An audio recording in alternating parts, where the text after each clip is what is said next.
a little, so if everybody's happy to just tap the button that says that's fine by me. Thank you. So just very quickly again, for those who are joining us on the recording, my name is Nav. I'm from MTB Exams. We're very proud to join the phenomenal team at PTC this morning to talk a little bit about how an exam board sets its thinking up for here's our syllabus, and then how you as enlightened teachers are thinking about how to get your students the best possible musical outcome in their growth.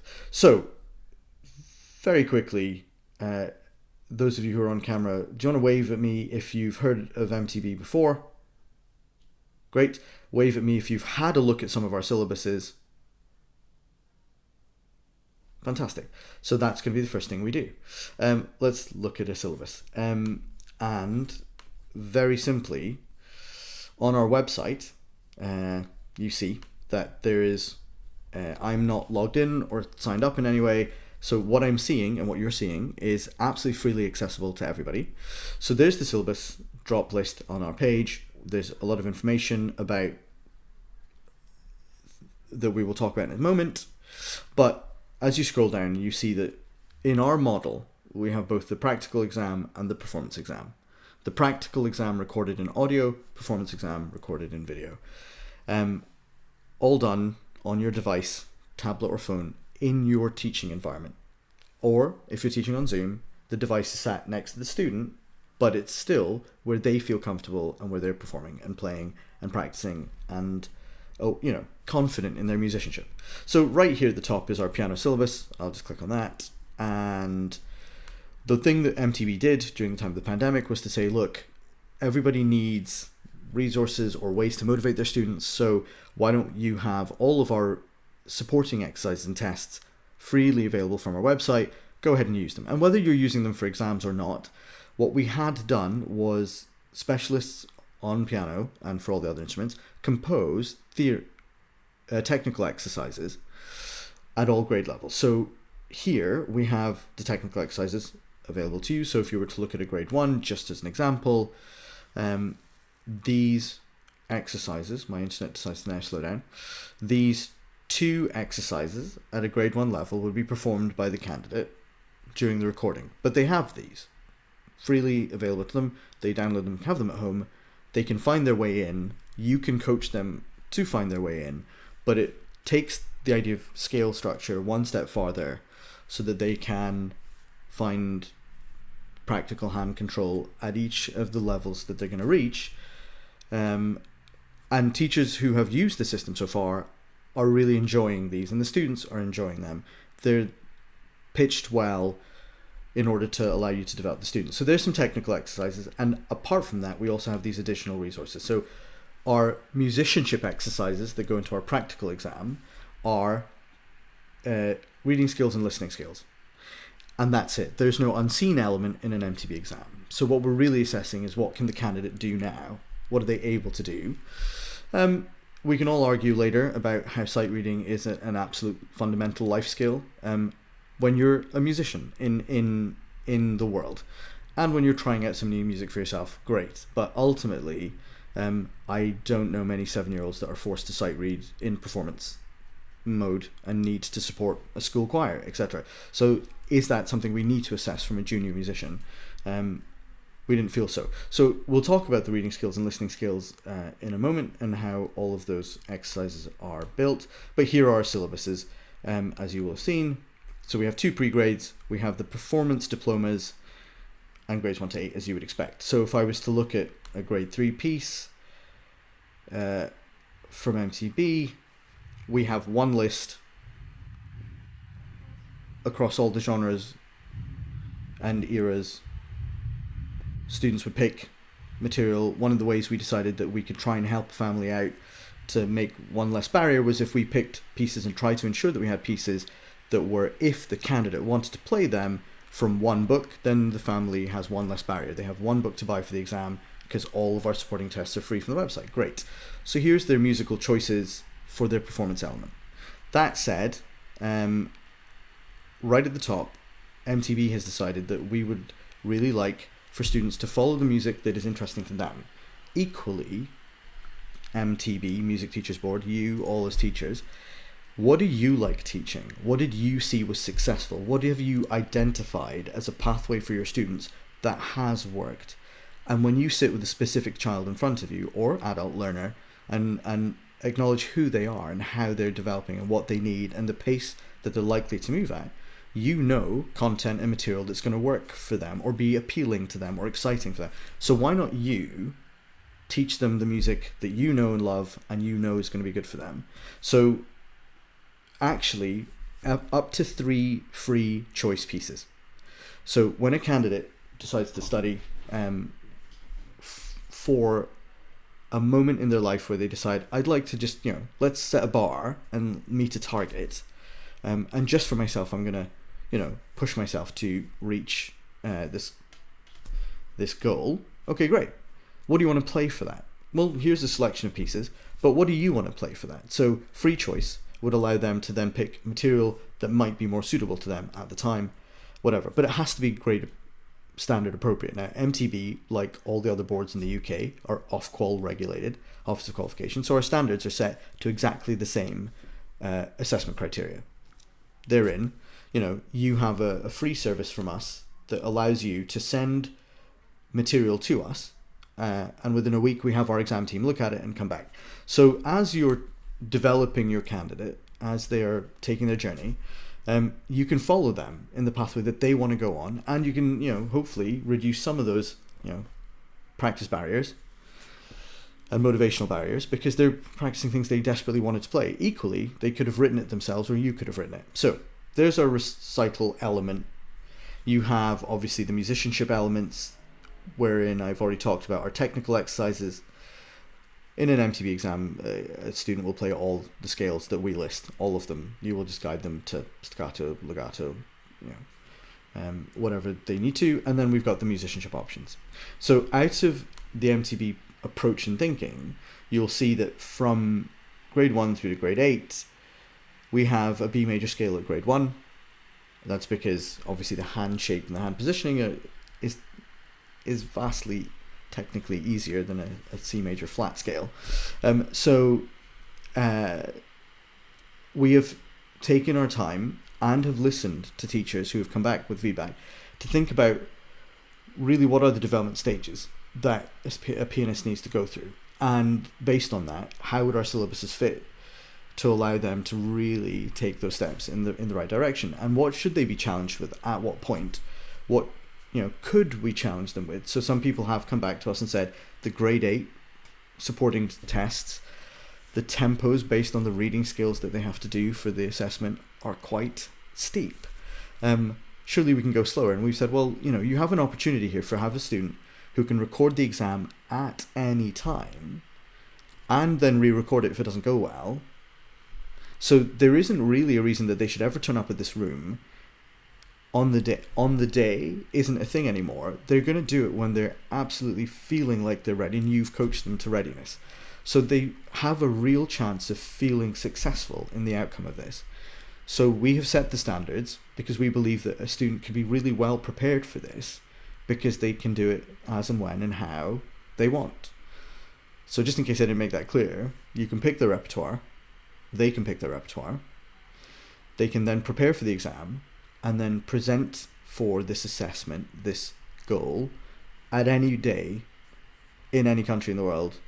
They can do it whilst they're on holiday, they can do it whilst you're on holiday. It really makes no difference, but they can meet that goal. So we can set the standards quite high because they should have taken the time to enjoy preparing for it. And then they can feel really proud of themselves when they as we would say nowadays, when they smash it. Okay, so just a little bit of a background on MTB and what we're presenting to the world of music education. We have syllabuses in all these instruments, but obviously we're going to talk about piano today. I can answer some of the thoughts and questions on piano, being a bit of a pianist, but I'd like to hand over to the PTC team now for you to take that apart and shred it. We wouldn't dream of doing it. Sally, maybe you'd like to go next. Well, thank you so much, Lucinda, and thank you, Nav, for giving us that overview of the MTB. And I think the flexibility that is in the exam syllabus in terms of the different number of pieces that people can choose from is a real strength. And I can see, as you say, that will help to motivate the children, adults who are learning. However, I just want to start in our PTC sort of overview of how we might come into this by thinking about the difference between a syllabus and a curriculum. And this is something we look at on the Piano Teachers course. And a syllabus is really working towards an exam. And you can choose 3 pieces from the syllabus, this wide syllabus that you have. And with some of those pieces, for example, your student might be tackling semiquavers, in others they might be doing compound time, and in others, they might be doing A major or B flat major. And the question really is, okay, so what else do they need to learn alongside that? And at the PTC, we have a whole lecture about the pros and cons of the exam system. And you can look at the cons. We have a large list of those, and we have an equally large list of all the advantages of the exam system. And we do believe that the exam system is the cherry on the cake, but actually it's what happens beneath it that you find out more about on the PTC itself, the cake itself, because we actually, as teachers, we need to have our own curriculum. We need to have our own progression of learning, let's say, that we know our students are covering, so that actually they are becoming independent musicians. And when they take ownership of their music making, of their pianism themselves, then you'll find that they step up for the exam situation, for the exam experience, in the best way you can possibly imagine, because it's just part of what they do. It's not the reason for playing the piano. I think Nav mentioned earlier, it's about encouraging them to make music. That is the most important thing. And that's what we like to do actually on the PTC. And to help us with this, we have a set of guiding principles. And this informs our development of what we teach and how we teach it. And this is what the whole PTC year is about, is helping us to, helping you to understand this and to absorb it into your own teaching. And my colleagues in a moment are going to be taking you through some of the different aspects. But we, at the heart of our guiding principles, we say we teach through a pupil-centred and a multi-sensory approach. And the first thing that we need to do as teachers is put meaningful music making, exactly what Nav said, meaningful music making at the heart of the lesson. And that means making music the primary language rather than talking about music, giving the student much more ownership. It's about the second guiding principle, which we're going to be exploring, is how to help students establish, how to help them to learn the musical knowledge and understanding that they need in a very practical way, helping them to understand the theoretical concepts behind it. The third guiding principle is to do with how we establish basic technical and advanced technical and pianistic skills. How do you learn to realise the music beautifully at the piano? What are the technical and pianistic skills that are needed, and indeed effective practicing? I've got my ducks on the back here just in case they're needed to highlight one of those practice strategies. And the fourth guiding principle is about how we as teachers create that positive and professional, always professional atmosphere through the way that we teach and how we teach it. Our guiding principles are at the heart of what we do, and the guiding principles actually help us to deliver our effective piano studio curriculum that does make the exam the cherry on the cake, but oh my goodness, it can be a really delicious one at the top of there. So I'm going to hand over to Beata, my colleague Beata, who's going to take us through, talk a little bit about the first guiding principle. Beata, over to you. Great. So this is all about the imagination, about creativity. How do we get that out of our pupils? And on the PTC, we we try and get our teachers to realize before they're just play the first note in a piece. They want to maybe think about the title. They want to play with the pulse. They want to find cross connections, how to get a pupil into that piece. So it's not just a bunch of notes. Looking at, for example, a beautiful piece in grade 3, although I don't think it's necessarily on the MTB list, but MTB, I think, would look at it because, as Nav said, you could always send a beautiful piece like that in and have it checked out, which is absolutely brilliant. I've done that a few times. It starts with this beautiful... I don't know if you know it. So it's got this lovely rising arpeggio. Now, why don't we teach not just an arpeggio, but a ground arpeggio with crossover hands? And it's called spray mist. So we could say, oh, this is how the mist is rising. Look, children, you're going with your hands over. It gets higher and higher. So we're establishing this lovely link to the title with something technical as well. But it's not just notes, and it's not just dot to dot what's on the paper, but we would encourage our teachers to teach things before they actually come to the page, to the written page, to be really familiar with a piece of music and approach it from imaginative angle. Now, what I also love in the MTB syllabus is the duet option instead of the oral, because I think a student can learn so much, which is also really oral skill, by playing with their teacher, by listening, by tapping into the pulse that comes from a secondo part. And at the PTC, we do really, really hone in on this with our students, because partly to do with everybody's got this performance anxiety. Oh, can't play in front of people. Lucinda will talk about that later. We're teaming up students on the PTC to play with each other duets, and also when we're not online but live at the Purcell School to play trios, so that's 6 hands on one piano or 8 hands on 2 pianos. And the MTB sort of takes that on as a real valuable thing, a fun thing. So, whereas maybe in other boards or previously pupils would have quivered when it came to the oral, the dreaded oral. No, it's not. It's something that we should be doing in the lessons anyway. Why do we need to examine this? No, let's have a bit of fun. Let's get pupils to want to play.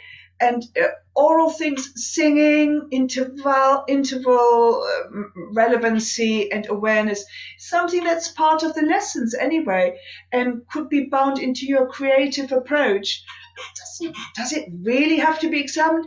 We can teach your pupils to tap the pulse, walk in the room as part of our lessons. Do we really have to make that an exam? We could, but do we have to?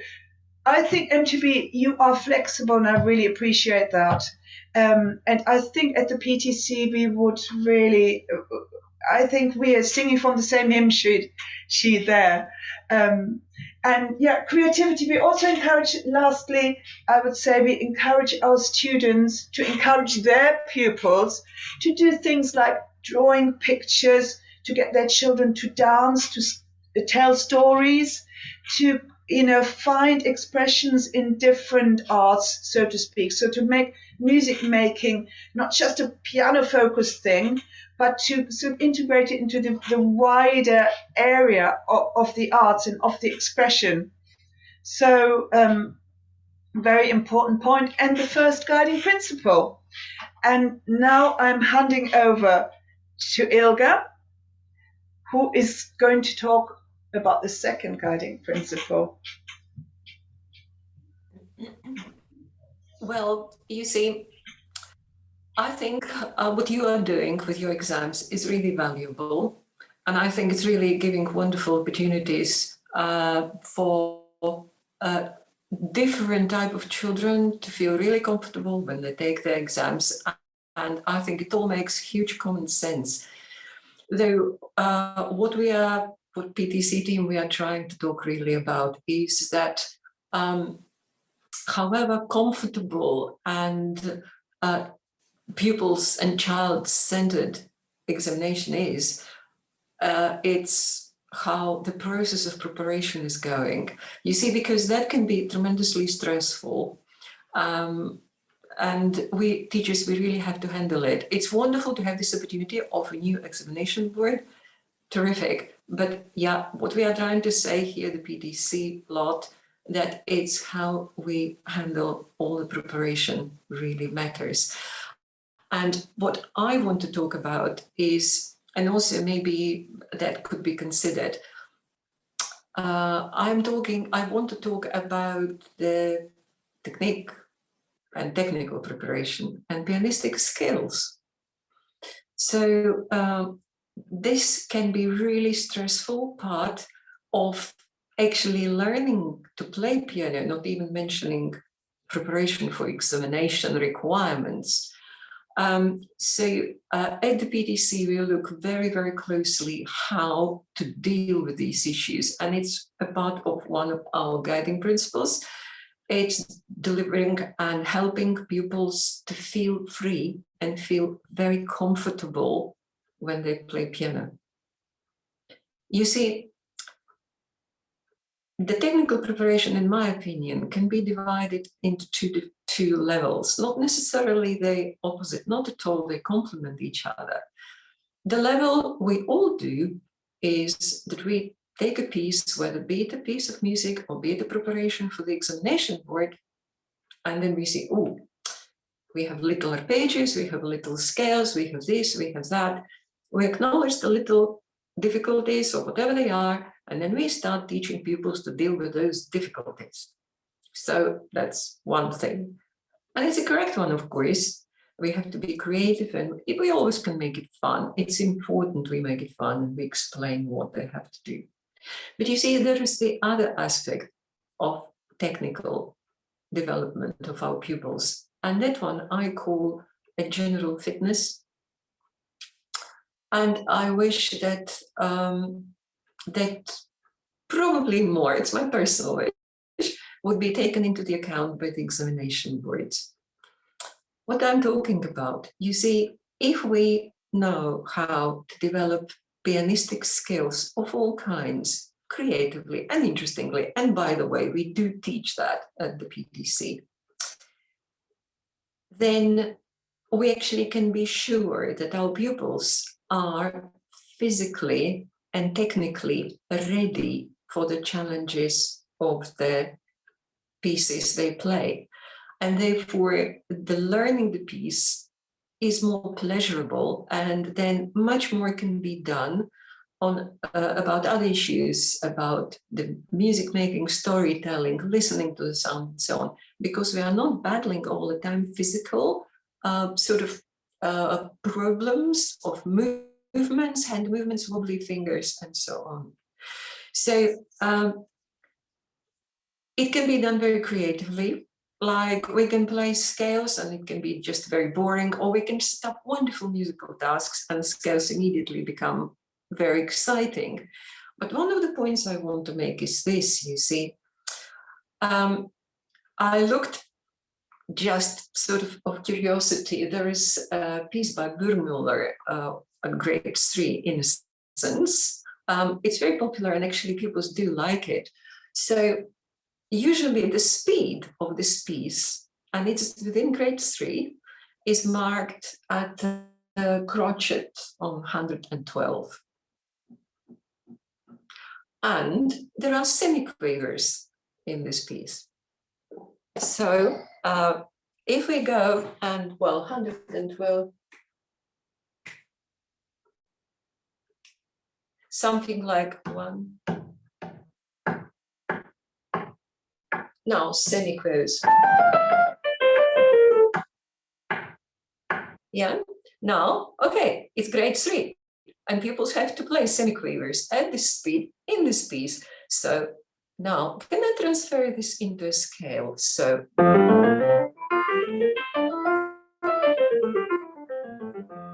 it's 112 in semiquavers. However, You see, if we check, for example, what some other examination boards require regarding the speed for playing scales for pupils, we can see that it will be something around crotchet at 80, and they play 2 notes per beat. Does it prepare them for the challenges of this piece to come? Certainly not. So what we are trying to do at the PTC, and it really brings a comfort to the pupil, we try to explore how, in the most creative, musical way, to make it interesting and exciting to pupils to develop their technical skills. From one side, and another side, we do equip teachers with the knowledge how to do it. Because what our pupils dread when they come for a lesson, when we say, okay, now play me your scales or exercises. And then, oh, don't like those. I like the pieces. Yes, but we actually can change it. So yeah, this is my point. And I think it's a fantastic that your examination board is including exercises. They are always musical. Pupils usually enjoy them, and I think it's a wonderful step forward. However, my point is, be it a scale or be it an exercise, it's really important to make our pupils to be ready for them before they actually start preparing or learning these exercises or pieces. And this is what we do at the PTC. And I think now, probably to summarize, to Lucinda. Well, thank you very much, Ilga. So here I am, and if it's okay, Nav, in a minute, I'd like to screen share to just show some music.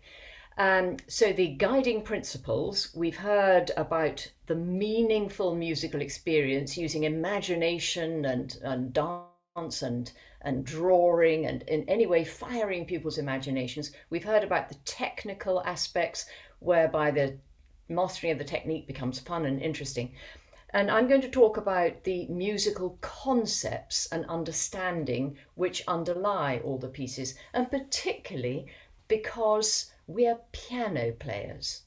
And this is a very, very different instrument with different requirements from almost all the other instruments, in that the piano is there in the room. Whereas if you learn any other instrument and you're going to play, you come with your instrument and your music stand and therefore your music.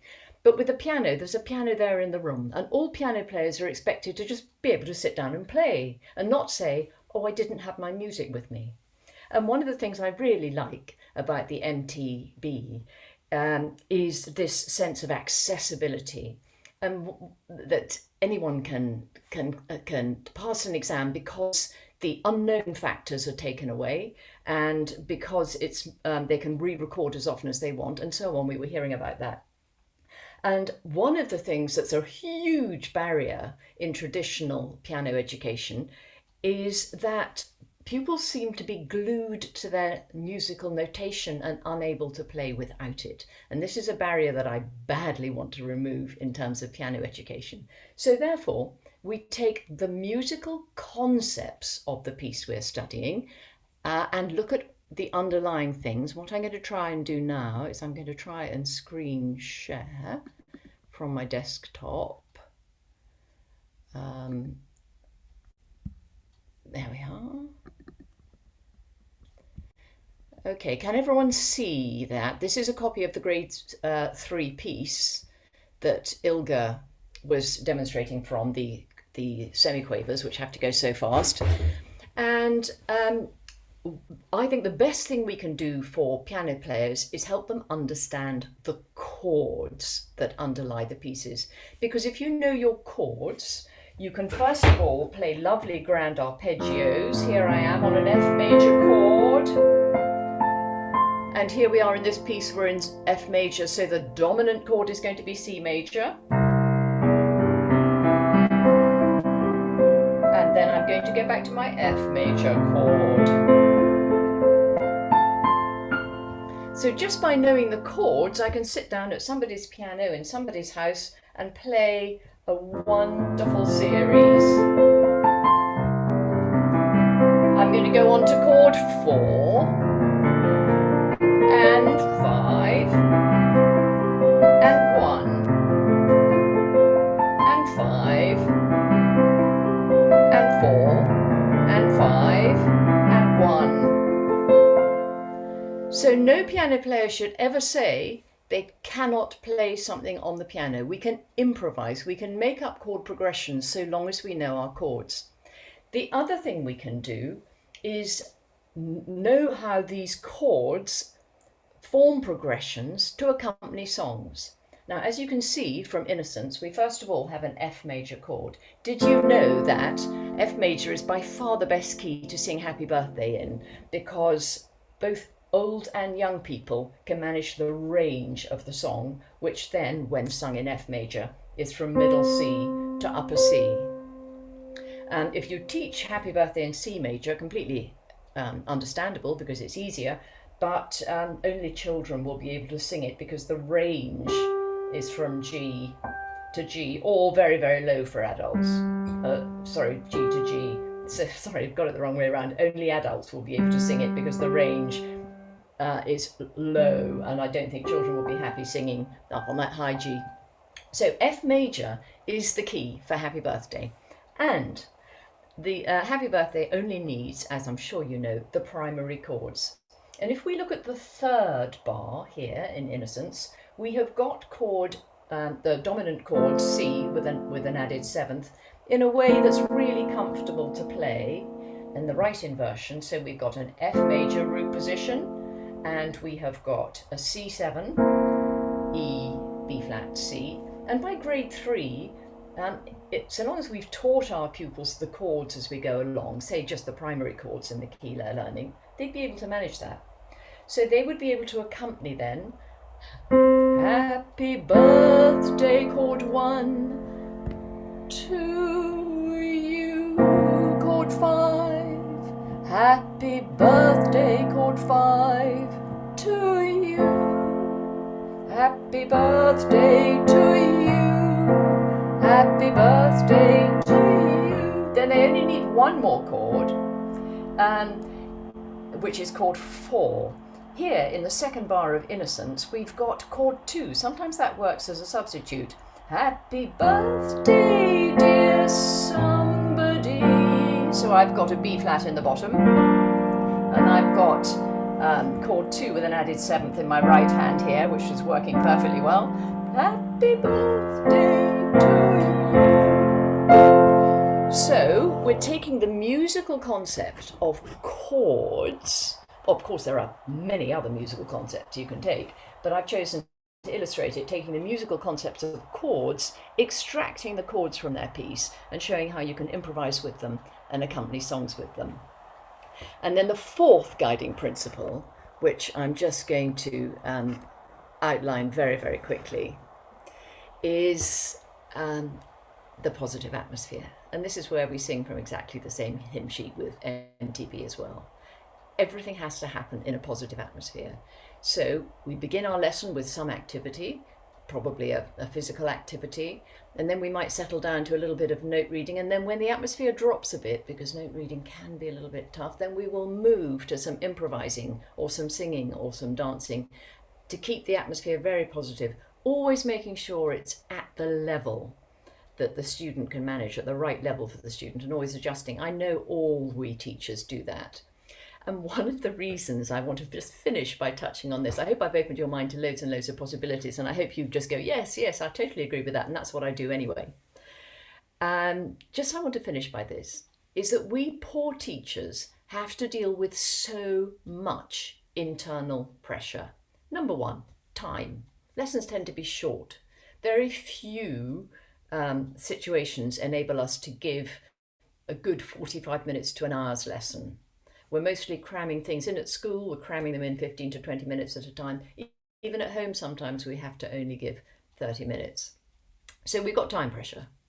We've got all the different requirements that the pupil has to cover, but the great thing about the MTB exams is that they can cover them, take the exam when they are ready. There's not a sense of, the exam's in 2 weeks, for example. And then the other pressure, of course, is the parents. the parents who suddenly magically want you to transform a pupil who's just had one lesson into a grade 5 student in 3 years' time. And we can feel ourselves very, very beset and besieged by all these pressures. And one of the things we do in the piano teachers course is psychology for all these different situations. We do psychology for teaching, learning, performing, and dealing with difficulty. So I want to hand back now and see whether there's any questions, any comments, and to say what a pleasure it is for us to be able to collaborate with the MTB in this way today. And maybe you could write some questions in the chat, or unmute yourself, speak aloud, or just reflect on anything you've heard. I want to come straight back and just say what a lovely little pathway that was. And I one of the things I didn't talk about is that within the kind of accepted framework of this is how you must assess a student's progress, they must play some pieces, but they must also back that up with separated technical elements.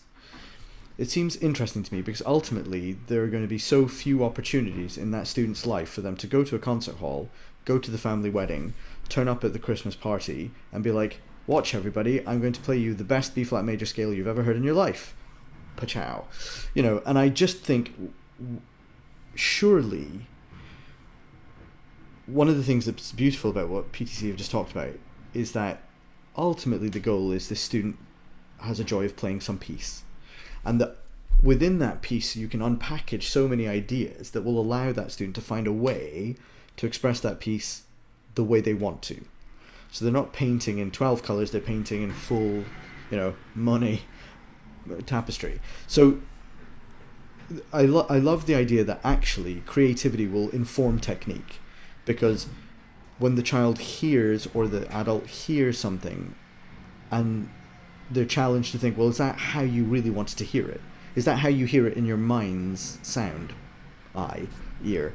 Then they think no. So then they have to find a way to challenge themselves physically to master this instrument in order to do. So all these ideas, all these technical ideas, and I love what you did, Lucinda, in unpackaging the chord package there to make it relevant to something that they would need in their day-to-day life. They're in, you know, it's phenomenal to think about it. And I think MTB has that model. Great. Here's the pieces. Here's the supporting tests. We then have the performance model, which is entirely video-based, and a student could just turn up at a school concert. You put the video camera in the middle of the aisle, or they could come to you, take it a bit seriously, and just do a performance run of pieces. Now this is where they're going to land up in life, and figuring out, you've been told you've got 8 minutes to play, who's your audience, what am I going to play? Great. So I would encourage all of you to spend so much more time with these wonderful people talking about teaching pedagogy, because they get where we're going with this, and they've obviously developed a whole bunch of people. So just from the board's perspective, it's really exciting for us to sit and talk with teachers who get why they're doing what they're doing and who they're trying to help ultimately, because and everything that MTB does has to be informed by you and can only be useful if it's actually of use to you. So if teachers of great repute turn around and go, I enjoy the system because, then we must have listened hard enough and we are getting some things right. But keep talking to us about your questions. So yes, please, let me stop talking now. But thank you so much for those 4 bits of presentation. It was really good, and made me want to go back and have some piano lessons with some of you. So that does mean not all of you. I just meant, you know, some, but I have time. Please do. Yeah, I just wanted to add, that was so interesting. I'm actually not a pianist, but actually now I really want to learn to play the piano because it sounds so relaxing and lovely and just, yeah. But yeah, one of the things that I think is worth picking up about MTB is Lucinda's final guiding principle to do with the positive atmosphere, and that is something that we're really, really keen on in MTB exams. So kind of the two things that kind of immediately came to mind to me with, again, this phrase that we've been using throughout, which I think is lovely, which is to do with singing from the same hymn sheet, is that an MTB exam, I think, is a rare experience to make a really positive atmosphere for an exam. And I think that the two things that kind of came out for me was that in the exam, a candidate can do the components of the exam in any order. And I know Lucinda was saying, like, you know, looking at planning a music lesson where you really kind of keep that positive atmosphere going for as long as possible. And with an MTB exam, that's something that's definitely really accessible. You know, you can kind of have a look at, you know, whether you start with, you know, a component they're really good at to get their confidence up, or whether, you know, they start with a slightly, you know, a component they have a bit of wobble with. So I think that's a really kind of nice way to kind of incorporate the way that the PTC are trying to encourage their teachers to set out their lesson, in terms of, you know, really being able to kind of choose what exam strategy is going to help that candidate the best. And obviously the other thing that's kind of, again, really kind of resonated with me in terms of this positive atmosphere guiding principle is to do with, you know, with MTB exams being able to do an exam anywhere. The prime thing with that is obviously, you know, a candidate can do an exam in a familiar lesson environment with you. Positive, familiar environment, which makes exams a lot more positive. I'm going to mute myself because it's got really noisy. So. And I think we should now get out of the way and let the PTC folk answer a whole bit. Another way, I know I've got, for example, in my room, I've got two pianos side by side. I normally play on the slightly better one because of the Steinway, and the other piano is for the pupils. So for the exam, I said, you're allowed to play on the Steinway and make your sound really beautiful. Going to open it up. She absolutely loves that. So then it becomes not only relaxing, but really special as well. You know, and we can time it so that the tune has just been, so it actually sounds its very best. Sorry, a little joke. That sounds a lot of fun there, Beata, getting the upgraded piano. I just think you also said about timing it, and I think this idea that's, again, as teachers, we need to be very professional in the way that there is a real advantage of being able to do an exam whenever you like, but there's a real disadvantage there as well, isn't there? That as a teacher, you actually have to channel this. You no longer have a date that's given. You have to decide this, and you have to be in charge. You know, how long should it take to prepare a student for an exam? I think that's a question that we also ask. It shouldn't take long. Actually, it shouldn't take long. If all that fundamental learning and that building of your curriculum is in place, the exam literally is the cherry on the cake that comes in at the last minute. You know, we're talking maybe 12 weeks from start to finish. Yeah? Then the exam doesn't stop the learning, it keeps the momentum going. And again, you know, that is all part of the PTC approach, is that making sure that what is there at the core of the learning is really has the best impact and is so multi-sensory and multifaceted. We are producing these pianists that we are talking about, not children who take exams. And I think what Ilga said about the technique, for example, you know, MTB, you're using, let's say, grade 7, I think you're using Hanon. Further down ones in the number 20 somewhere, one of those, or you're using, I think, grade 6, you're using Dochnani, which are really, really good finger exercises. If we're doing those anyway, from time to time, you know, if we're using them, like Ilga said, we're preparing our students, we make them aware, yes, piano is a technical instrument. It is something that we physically need to get to terms with. Then we might have done these exercises or similar ones, and hey ho, look, they're coming here in the grade 6 or in the grade 7 or in earlier grades, and we are already preparing there, or we could as teachers maybe be inspired by the MTB, by the choice that you've prepared with your specialists, and say, look, this is maybe something that we could integrate into our lessons. So again, there's a bit of cross-fertilization there going on usefully.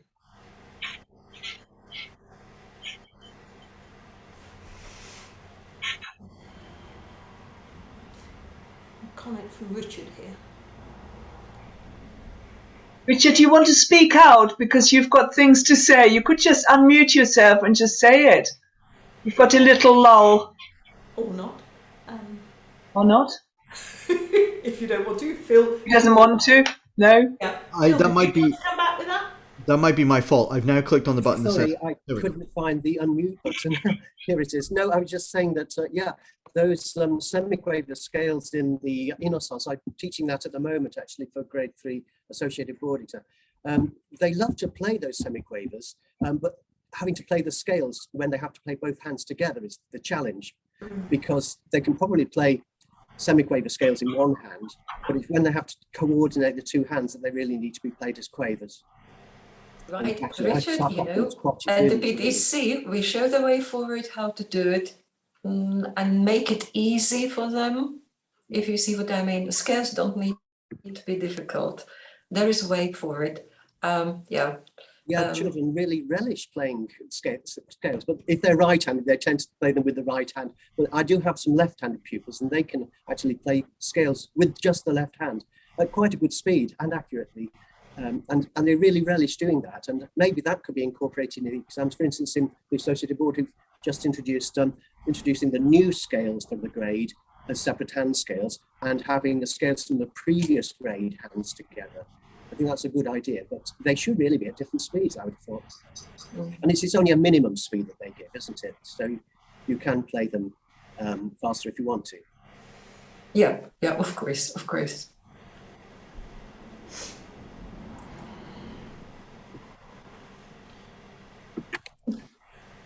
So we have a few minutes, but just so people know, I'm happy to answer, and let's keep it specific to like MTB style questions about how does this work, how do I do. I'm happy to do that after the session is done. If people want to hang about, we'll stop the recording and we can just do those if we want. But when you have the opportunity to ask pedagogy teaching questions, and you have these 4 great minds in the room, come on, they're here for free. Let's go. What are the questions?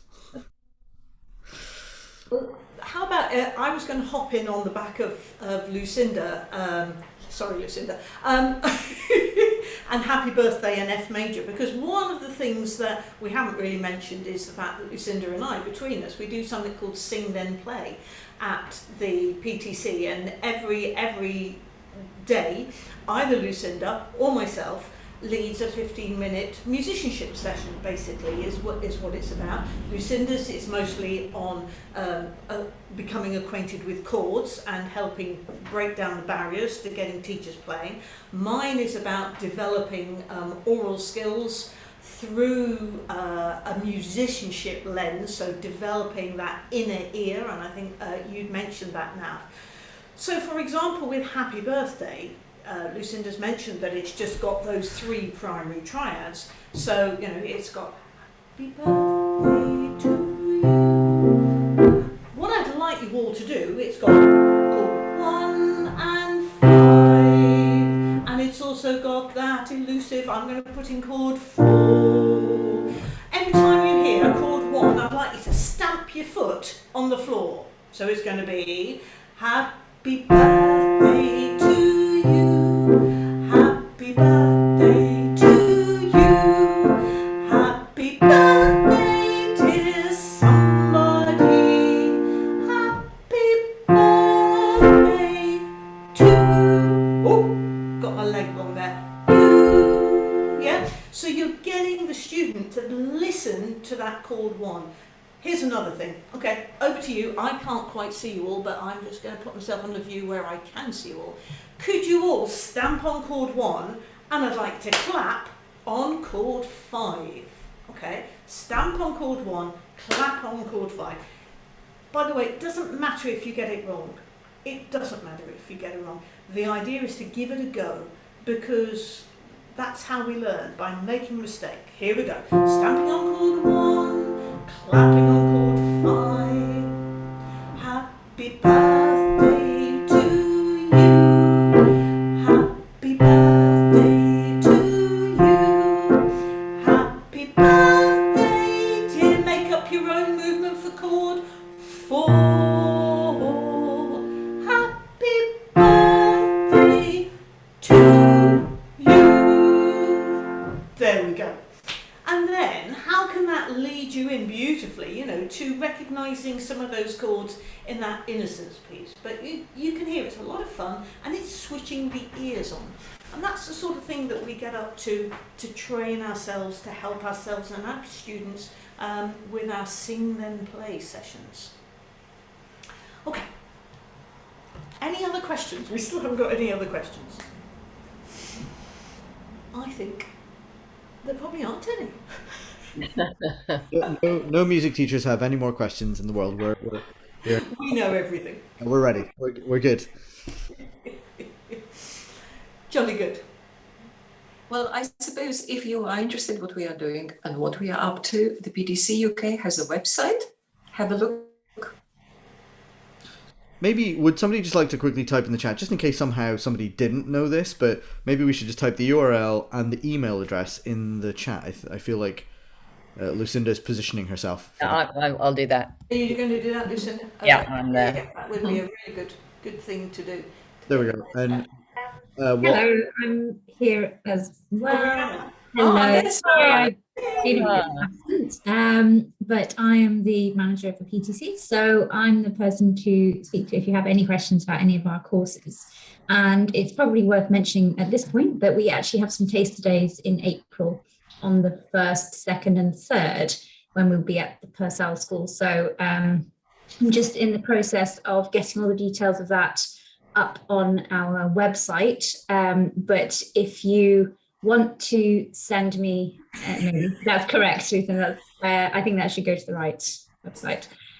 But you've got my email address there as well. So if you have any questions or want to know anything else, anything more about our taster days, then just let me know. fantastic. And I think I'll be streaming in on the 3rd morning. I'll be in Bristol doing an all-day singing day, but I'm looking forward to it. I really wish I could come to the Purcell School because I've never actually been, just as an excuse, but I can't. I'm out of town that day. But so we'll meet you that morning too. And we'd like to thank the MTB very much indeed for hosting us and for collaborating together on this webinar. Thank you very much, MTB. Thank you. Really, no problem at all. It's very exciting for us to watch all the work that you're doing. And we really mean it. We like when people say, "Oh, that's very nice," but we also really like when people go, "How about this?" So do you, as you are all exploring and I would say challenging the syllabus, and as Sally rightly said, thinking about how that syllabus is relevant or helpful to your curriculum, then it's very, very important for us to hear your thoughts on all those things. And we have a Facebook group that we've set up for anybody who's a registered centre. So if you are thinking, I want to present a student for, or I want to use this exam board, great. Get to the website, costs you nothing, it's free to register as an MTB exam centre. All it means, you're not the examiner, but all it means is you're a place where people can come and study and then record and present exams from. So you're an exam centre. Okay, so once you've registered as an exam centre for free, takes 5 minutes, there's no obligation to do anything after that, apart from maybe read our newsletters if you want. Then when you're ready to present a student for an exam, you can then log into the website and do that. Equally, you can make the family at home do it for you, so you don't have to, because we have a process for that. But having done that, you can then jump on Facebook group and use your exam centre number to join our Facebook group to talk and ask questions and meet more like-minded people. And I'm sure that there must be a fantastic, lively, thriving PTC Facebook group somewhere that one day I will join. Okay, thank you. Right. Have to leave now. Thank you very much then. Okay, so shall I stop the recording now? Thanks all for watching. Thank you everybody for coming. Now.